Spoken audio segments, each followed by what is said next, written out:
My husband's creepy coworker started stalking me after my husband passed away, and I accidentally fell for him. I remember sitting at my husband's funeral when I saw one of his coworkers in the back staring at me. My late husband had actually warned me about him, saying he was obsessed with me. Immediately after the funeral, I went insane at first, throwing out our furniture and destroying belongings because everything reminded me of my husband, and that's how he got me. Each time I went outside, that coworker was there. He'd offer to pay for my coffee. He'd offer to help me move the new couch. He became my emotional support without me even realizing it. I remember the day I grabbed coffee with him. He acted like a true gentleman. I caught myself truly enjoying the moment, but when I went home, that's when the realization hit me. He was taking advantage of me in my most vulnerable state, and I had been too dumb to notice. I started recalling every single time I just ran into him, and realized it was damn near every time I went anywhere. Even places you'd never think to see him, he was there. I started replaying everything in my mind, and realized that he was stalking me, that he was preying on me. And what's even worse is that he was now convinced I was into him because of the fact I literally agreed to grab coffee with him. I felt so stupid about myself. I let a man manipulate me so easily. A man I was literally warned about time and time again by my husband. That night I became determined. I was going to get this psycho out of my life so I could grieve in peace. I was terrified, I have to admit, but I was also set on living my life as normal and showing him I was not afraid and that I could stand my own ground. I remember going out to the grocery store the next day, and as anticipated, he was there. As I reached for a box of cereal, I felt like someone was watching me. At first, I shook off the feeling. I thought I was just being paranoid. But then, out of the corner of my eye, I caught a glimpse of a familiar figure. It was him. At first, I pretended not to see him. My heart started beating faster. I hoped he would just go away. But as I moved to the next aisle, there he was again, standing by the pasta section, peeking around the shelves. The moment I looked up, he ducked behind a display of tomato sauce, trying to appear casual. I had a feeling he was once again here to just somehow run into me. I continued shopping. Every time I glanced over my shoulder, he was there, always pretending to be looking at something nearby. He picked up a box of spaghetti, examined it, and then put it back, all the while keeping me in his peripheral vision. I turned into the next aisle, and moments later he followed. This time he was looking at the spices. He picked up a jar of oregano, then basil, then oregano again. I felt his eyes on me whenever he thought I wasn't looking. The final straw was when I reached the dairy section. As I grabbed a carton of eggs, I saw him in the reflection of the glass doors, standing a few feet away, pretending to check the expiration dates on yogurts. Our eyes met in the reflection, and for a split second he froze. Then, as if he realized he'd been caught, he quickly ducked behind a display of cheese and knocked over a stack of shredded packages. I couldn't take it anymore, so I left my cart at the front of the store, my only thought being to get out of there as quickly as possible. But just as I reached the exit, I heard his voice behind me. He called out to me and asked me to wait up. Then he proceeded to try to make a conversation. It always opened up with a "fancy seeing you here." Most of the times before this, I let the conversation go on way too long, and this was exactly how this psycho allowed himself to be so brave. This time, however, I ended our conversation short and told him I had to go finish more errands. I didn't wait for his response. Once I was safely in my car, I locked the doors and sat there for a moment. After that day, I stopped going grocery shopping there. Then I started seeing him at the coffee shops that I went to regularly. He often sat at a table by the window. Each time he acted like our encounters were just coincidences. Weeks went by, and his appearances became more frequent. I tried to ignore him, but his persistence wore me down. One evening, after a particularly rough day, I found myself at the coffee shop again. The memories of my late husband David were overwhelming, and I felt so vulnerable. As if on cue, the coworker was there. He looked genuinely concerned. He asked me if I was okay and told me I looked like I could use a friend, and since we had already grabbed coffee, maybe I wouldn't mind if he sat with me for a while. Against my better judgment, I nodded and let him sit with me. We talked for hours, and for a brief moment, I felt a bit more normal since David died. When he suggested we continue our conversation at his place, I hesitated but eventually agreed. The loneliness was unbearable, and I craved human connection. We ended up in his apartment. It was a small but neatly kept space.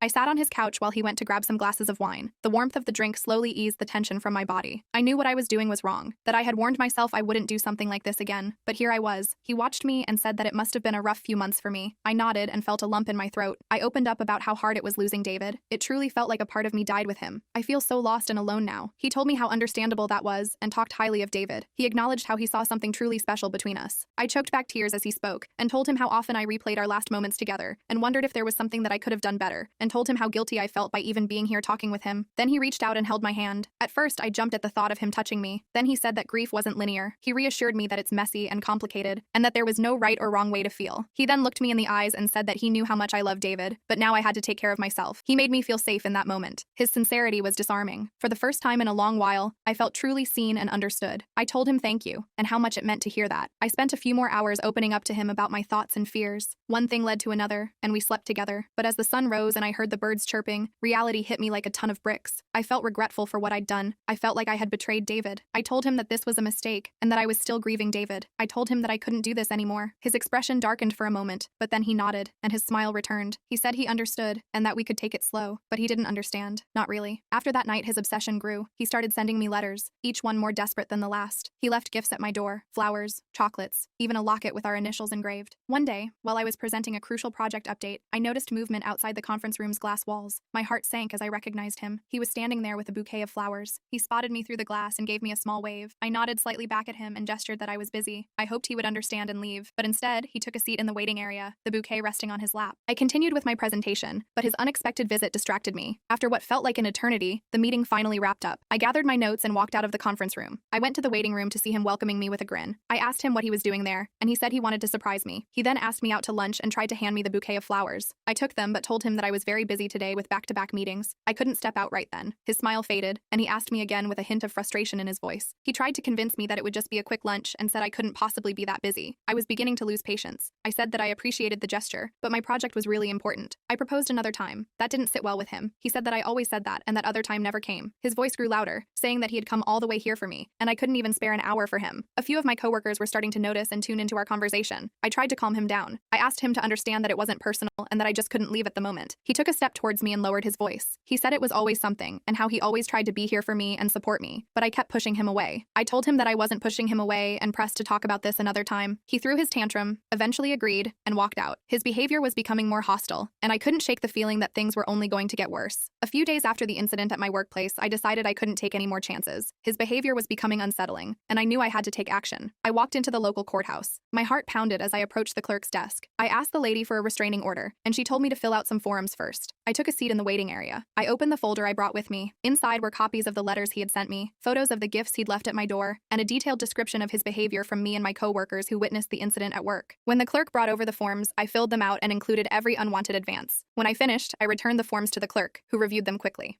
When the judge called on me to review my request for the restraining order, I told him everything. I started with the grocery store incident and the coffee shop. I told him how he would follow me around, pretending our encounters were coincidental. Then things escalated when he showed up at my workplace with flowers and got upset when I couldn't have lunch with him. He then asked me if I had any evidence of the incidents. I told him I did and handed him my folder. He then said that there wasn't any evidence of him being a threat or causing any harm in those documents. My heart dropped. I pleaded for him to accept it since he was clearly stalking me and told him how I was scared of what he would do next. The judge said he understood my concern, but it wasn't enough to grant a restraining order at that time. I left the courthouse feeling defeated. Despite my best efforts, I was still vulnerable, and this was terrifying. As weeks turned into months, his behavior became more unpredictable. The messages he left were no longer just desperate, they were threatening. He was convinced that we were meant to be together, and he wouldn't take no for an answer. One night, I was jolted awake by the sound of glass shattering. My heart was pounding. I realized that someone was breaking into my house. I scrambled out of bed, grabbed my phone from the nightstand, and ran to the bathroom. I locked myself inside and fumbled the phone to dial 911. I told them immediately that there was someone in my house and begged them to send help. I could hear his voice on the other side of the door. He was enraged. He banged on the door, shouting for me to open it and saying we were meant to be together. He asked me why I couldn't see it. The lady operator told me to be still, and that help would be on the way. The door shook as he pounded on it. He tried to break it down. I pressed myself against the cold tile floor. My heart was racing. Minutes felt like hours as I waited for the police to arrive. Eventually, the pounding stopped, and I heard footsteps retreating. When the pounding finally stopped, I heard the sirens approaching. When the police finally arrived, he was gone. They took my statement and began a search for him. They assured me they would find him, and I tried to take some comfort in that. It didn't take long to find him. He was arrested a few blocks away. He looked disheveled and was carrying a knife. The evidence was damning. He had broken in with the clear intention of stabbing me. They later found out that he had a notebook filled with pages upon pages of obsessive notes about me, my daily routines, places I visited often, and even details about my friends and family. There was a detailed map of my neighborhood, with my house marked and various routes highlighted. Alongside it was a set of photos, shots of me at home, at work, and even at the grocery store. Finally, they revealed a small black duffel bag. Inside were zip ties, duct tape, and a large hunting knife. My breath caught in my throat as I realized the full extent of his intentions. The reality of the situation was overwhelming, but knowing that his deranged plans were now exposed and that he would face justice provided a small measure of relief. He was sentenced to 10 years in prison, but I remained deeply shaken. I realized just how close I had come to being seriously hurt, or worse. The experience left me with a sense of vulnerability that I couldn't shake. In the months that followed, I took steps to regain control of my life. I moved to a new house, installed security systems, and got therapy to help process the trauma. Gradually, I began to heal, but the scars of that night and of the months of stalking that preceded it were always with me. I learned to cherish David's memories without allowing them to overshadow my life. I found strength in myself I hadn't known existed, and while the future still felt uncertain, I knew one thing for sure. I would never let fear dictate my life again.